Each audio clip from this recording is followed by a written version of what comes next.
Good morning once again to all of you. Welcome you all to this particular session, which is a three-part series on the boiler efficiency, which we are talking about top 5 acts to superior boiler efficiency, which generally every operating person or the person involved with the utility should know.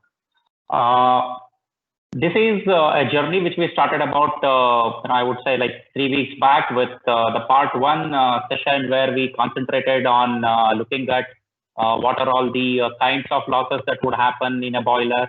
How do we look at the boiler efficiency? What actually impacts the efficiency when it is seen from the design perspective in actual what happens. And then we established, a notion saying what we got to look at is beyond boiler efficiency. We should be looking at energy efficiency, and in order to understand that, we should know the steam cost component. If any of you who have seen our video also would have gone through this. In the second part, which is in the last week, we looked at what are all the fuel cost components.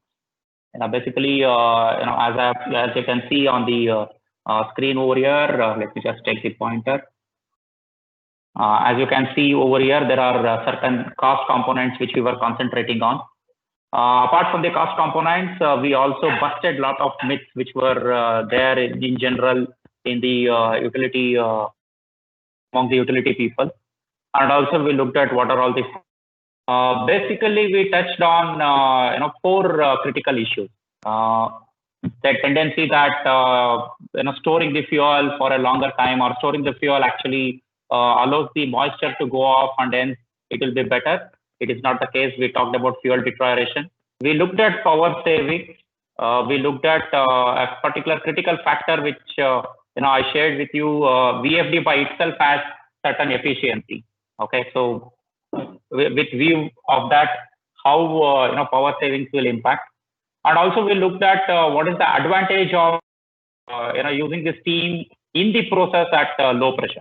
When the steam application comes into picture, we saw how the energy that is transferred by the steam is higher when you use it at low pressure.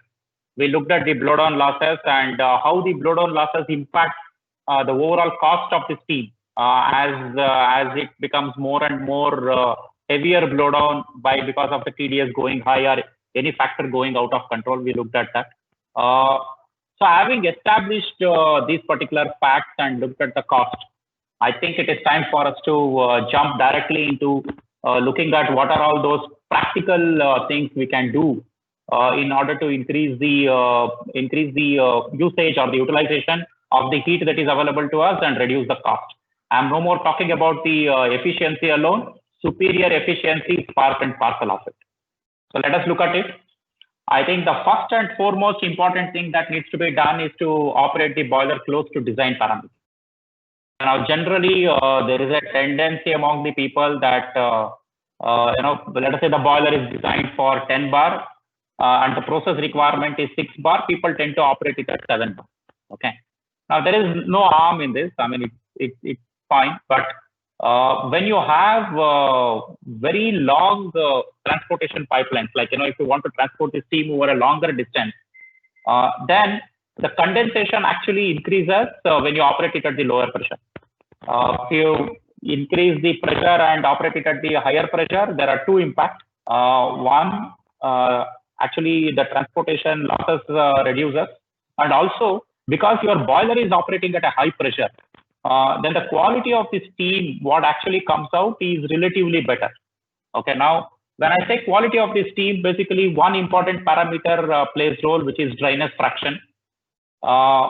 As the boiler pressure reduces, there can be impact on the dryness fraction. I'm not telling that there will certainly be impact, but there can be impact on the dryness fraction.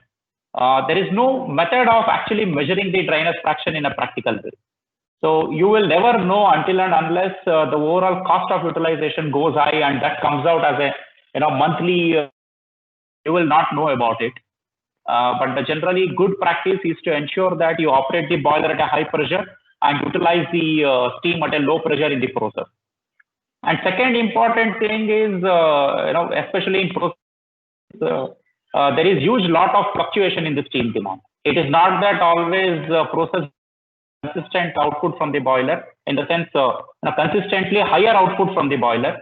There is variation. And even during the selection of the boiler or heater, generally there is good amount of margin that is kept, considering the future expansion sometimes. So what happens is, if your boiler capacity versus steam demand is very less, then apart from the operating difficulties, you are wasting a lot of energy, which is not required. And I say energy both in terms of heat and also in terms of power. So general, the comfortable level would be always to maintain more than 70% of the capacity as a steam demand. If your steam demand is less than 70% of the boiler capacity, you have to certainly think about derating the combustors.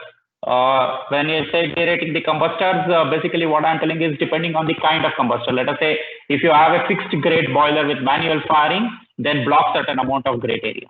If you have FBCs, where you are using coal or paddy husk as a fuel, then you got to block certain amount of nozzle. If you are having, let us say, a reciprocating grate or a pulsating grate, actually manufacturers give you certain dummy grate bar, which will actually block all the air paths, and you can increase the number of dummy grate bars in your system in order to derate the combustor. It is little difficult when you have a chain grate, because chain grate is continuously moving, and the only option that is available is to reduce the path on the side. That's possible, but as we have seen that it does not yield like what we see in other kind of combustors. So derating in case of chain grate is little difficult, but then you'll have to live with it. There is nothing much that can be done. When I say derating, generally you can always derate a boiler to the extent of 15% without having an impact, be it an oil-fired unit, be it a solid fuel unit. Generally, it will not have an impact. You can always reduce the air flows and manage it. But when you want to derate beyond 15%, you will have to really consult the design people and take their inputs, because it can have impact on your accessories. Where the heat recovery units are there, it can have an impact over there. The temperature can come down. It can get into a dew point zone where the condensation will happen, and there can be damages to these in a short term. So that has to be taken care. But up to 15% should not be a major issue. You can go ahead and do it. Another important thing to do is, as I've been telling in the last particular webinar also, that you got to continuously measure the O2 level, continuously measure the stack temperature. And apart from that, you also have to continuously measure the ash level. Now, this is something which is very, very difficult to do. When I say ash level, what I mean is, manually collecting points at various locations in the boiler. Once in a while, it is at least once in a while. When I say at least once in a day, for a given period of time, check the quantity of ash collected. Okay, weigh it out. If you collect the ash from the heat recovery unit, if you collect the ash from the dust collecting equipment, just weigh this entire ash and see whether it is in the same proportion as what is there in your fuel. Generally, this is a methodology that can be adopted in order to sense the amount of unburnt in the fuel. If the weight of the ash is higher than the percentage of the ash as analyzed from the fuel, then it means that there is higher amount of unburnt. Why I am telling this is, it's of course easy to, if you have a bomb calorimeter or anything like that in your lab setup, it is easy to measure the calorific value. But that may not be the case. You can also understand what is the amount of unburnt that is there by measuring the ash weight for a given duration of time. So if you know what is the amount of fuel consumed in given duration and what is the amount of weight of ash that is generated in that particular duration, you will have a fair idea about what is the amount of unburnt that is there. Generally, if you are doing a lab analysis, the unburnt percentage is measured by the amount of carbon that is left out in the ash. For a good combustor, I think the unburnt carbon that is left out in the ash should not be more than 9%. If you have the lab analysis that is there, you can do. But that is very difficult and not practical. The practical way is to measure the weight. Also measure the pressure drop across the accessories every day and log it. Now, why this is important? As you start operating the boiler, and especially if it is a solid fuel or a biomass boiler, deposition in the heat recovery unit, deposition in the pressure part everywhere. So if you measure what is the pressure at each of the accessories, like at the pressure part outlet, economizer outlet, dust collector outlet, ID fan inlet, if you measure the pressure drop, you will have an idea of how the fouling inside the pressure part is happening, or fouling inside the heat recovery unit is happening. So you can take an action, predict when probably you will have to take it for cleaning, and the maintenance activities can be exactly predicted, which will reduce the downtime, which will increase your uptime of the equipment by taking a proper decision. What is important when you are measuring the pressure drop is to ensure that you lock your fuel feeding system at a particular frequency or at a particular load.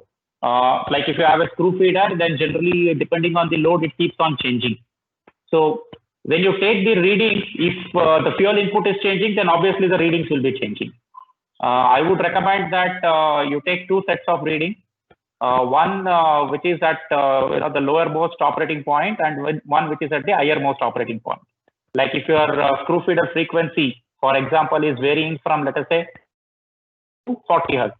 So take one reading at 30 Hz, take one reading at 40 Hz.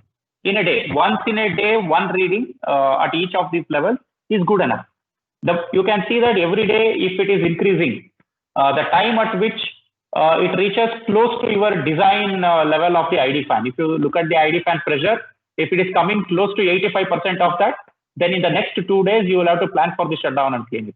That's the right methodology to be operated, to be followed. So operate in that particular way. These are some of the tips what I had regarding the operation. Let us look at the next particular hack. Please adopt automation. Automation. Whenever there is a manual intervention, it is basically based on the experience of the operator, and it may not be a consistent decision. Okay. Now, whenever an operator is intervening and making it happen, the only thing that is there in his mind is to ensure that there is no drop of the pressure, or the availability of steam will always have to be maintained. Okay, that's the whole thing. And then they basically don't care about what is the kind of excess air, what is the amount of unburnt, which is true also. If you really look at it, if you weigh at a given point of time, which is more important, availability of steam or availability of the highest efficiency? Always availability of steam is at higher level than the efficiency. You cannot drop the availability of steam and achieve efficiency. That has no meaning. That is their intention. But then adapting the automation actually allows you to change the required parameters within a given variation. Now, when you have adaptation of automation, have a practical expectation out of it. If just because you are having an automation, if you expect that the steam pressure should always vary within plus or minus 0.5 kg per centimeter square, then that may not happen. Okay.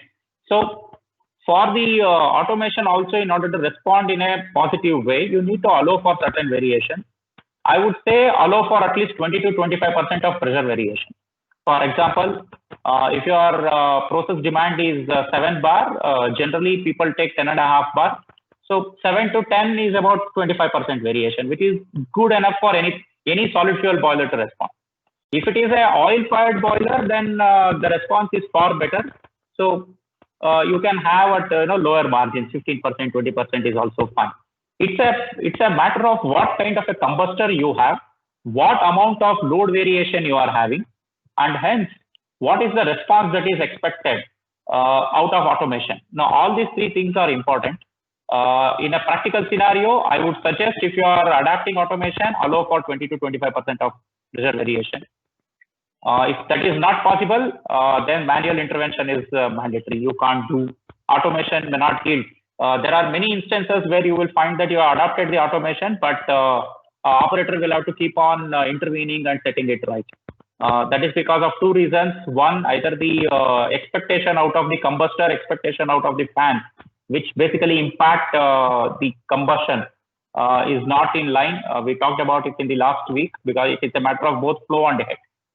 This will have to be set right. A service engineer who understands this will be able to tune it in a proper way, and also understand that tuning is not a one-time phenomenon. Tuning is a phenomenon which is required every time the fuel changes, which is required every time the season changes. So based on this also, the automation parameters will have to be tuned. this thing done from from a very good trained service engineer, which will be helpful to maintain the efficiency. Operate within the recommended turndown or derate the combustor, as what I shared earlier. I would say that PLC is excellent for logic operation. I mean, if you are able to adopt PLCs in your system, that is really beautiful. Please go ahead and adopt it. It is not always that PLC is the automation. No, PLC is one kind of automation which makes it easier. But then the advantage of PLC comes when you really get into SCADA. The SCADA actually takes away the entire issue of logging the data. It automatically starts logging the data, and the kind of data trends that is available is really superior for any kind of analysis. Using those trends, people can identify what are all the improvement areas that can be done if a proper analysis is done. Generally, what we find is customers adapt the PLC and SCADA, but the analysis part is missing. So if a good analytical engineer can analyze it, then I'm sure they will be able to come out of a lot of improvement points, either in your handling system, in your utilization system, everywhere they can look at it. So adapt the PLCs and SCADA. Most importantly, the practical way of looking at is the area where there is lot of heat loss is because of the air leakage and the surface heat loss. Okay, now by design, if you look at it, the surface heat loss is considered as 1.5 to 2%, no, not more than that. Now, 1.5 to 2% is a good ideal insulating condition. It's an ideal, blocking of the furnaces where there is no air ingress into the furnace. Now, typically, if you look at it, what happens is you can look at these tubes. Now, when you have a refractory and a metal surface, they have two different linear expansion. Metal expands at a different level and refractory expands at a different level. Okay, so there will always be gap between the metal and the refractory, through which there is a lot of air is getting stuck into the furnace if you are having a balanced draft one. So it is very important that you provide a soft material, which is like a ceramic wool or a ceramic fiber, which is surrounding the metal part, and then put refractory on top of that. If in case that is not being done, there are also foam type refractory material that is available, which can be filled into the gap. Use that. It is very important to have a cushioning effect between the metal and the refractory for a proper leak-proof furnace.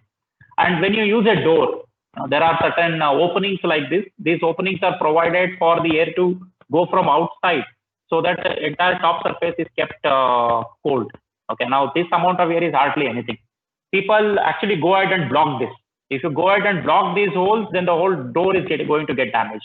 Don't do that. What is important to be done is to surround all the material which can come in contact with refractory, metal to refractory contact with ceramic wool or a ceramic fiber, so that there is a cushioning effect. When you put bolts and this portion of the door actually inserts into refractory, this area should have a soft fiber or a wool, so the air leakage is blocked through that.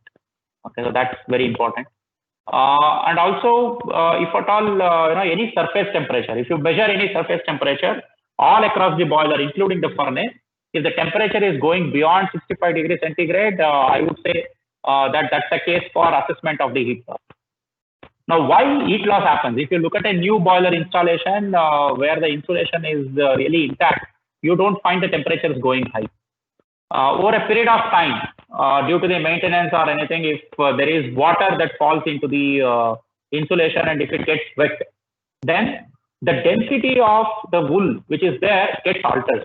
The moment the density gets altered, its thermal conductivity gets changed, and hence the insulating properties change. Okay, so if water is the enemy of insulation. I mean, if water has fallen on an insulation, there are very high tendency that has lost its insulating properties, and you got to change that. So look at replacing the insulation whenever there is any mishap that happens with the water seepage into the insulation. Also look at the area where there is metal to metal contact. You have a lot of aluminum cladding.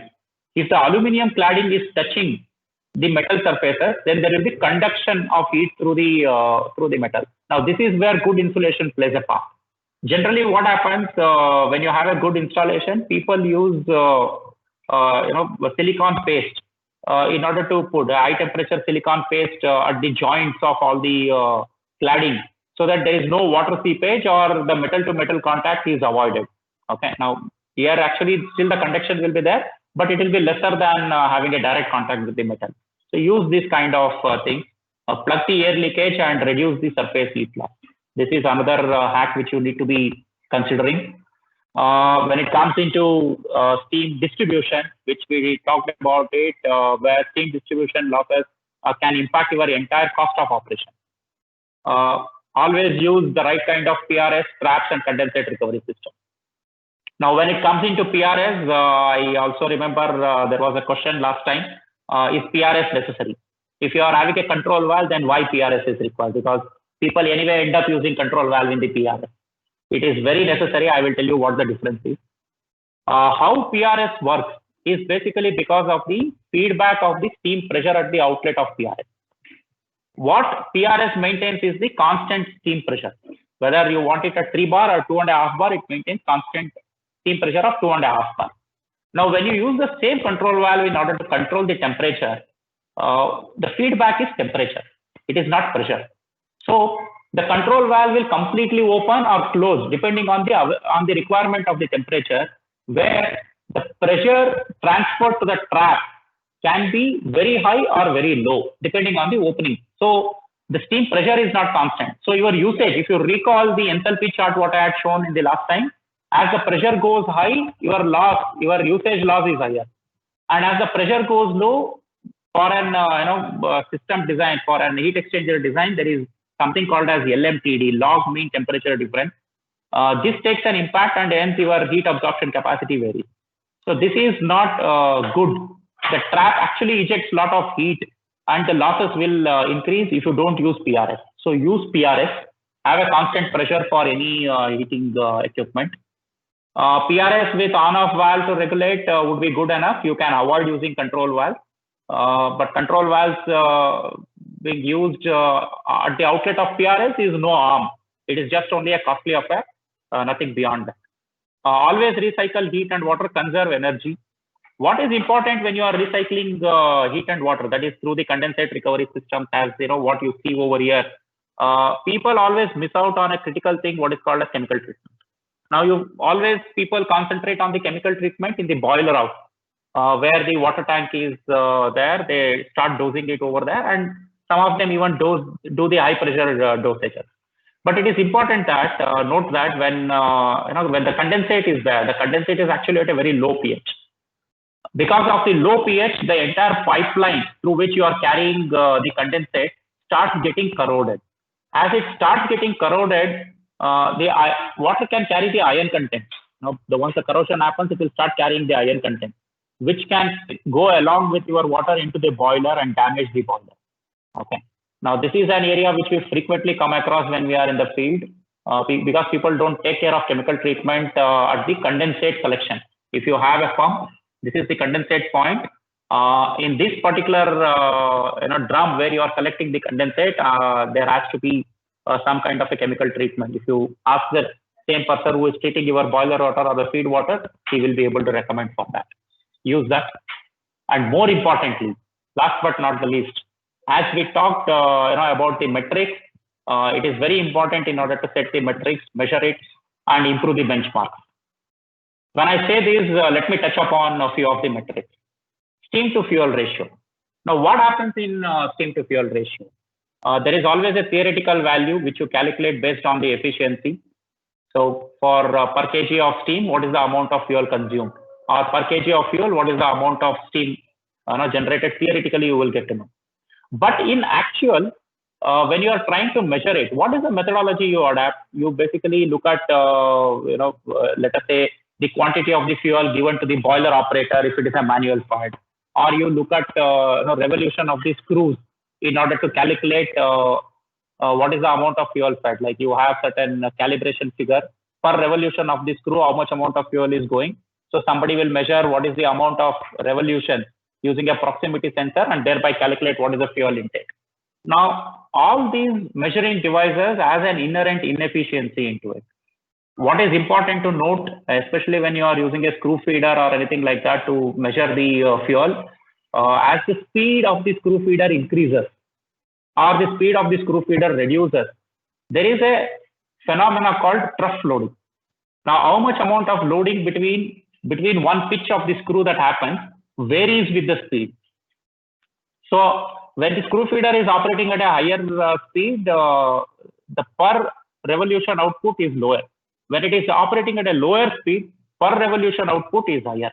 So because of this, it is not constant. So what people do is they measure the number of rotations and thereby take a figure. Like if by calculation it is 1.1 kg per kg of revolution, they say let us take 1.2 kg and calculate. Okay, now this is what in actual happens in the field. So don't do this. What is the right thing to be doing is to get this steam to fuel ratio from various sources. How do you calculate it? You calculate what is the amount of fuel that is fed into the bunker and have a methodology to define from the bunker level, the number of times the bunker is filled in a given day. From that, try to calculate. From the screw feeder, try to calculate. And from the amount of ash that is collected, try to calculate the steam to fuel ratio. All the three figures will give you a different reading. Okay, and you need to take an average of these in order to come to the right steam to fuel ratio, which will be more close to the practical one. Okay, there is nothing which is accurate to the practical one. Okay, and this also why it is not accurate. When you ask that question, in fact, that brings us to an important factor of what is called as efficiency. Now, typically, when you talk about efficiency to be established, there are two kinds of methods they use: direct method and indirect method. Now, what happens with the direct method is exactly what I said, regarding the fuel consumption calculation using the screw feeder.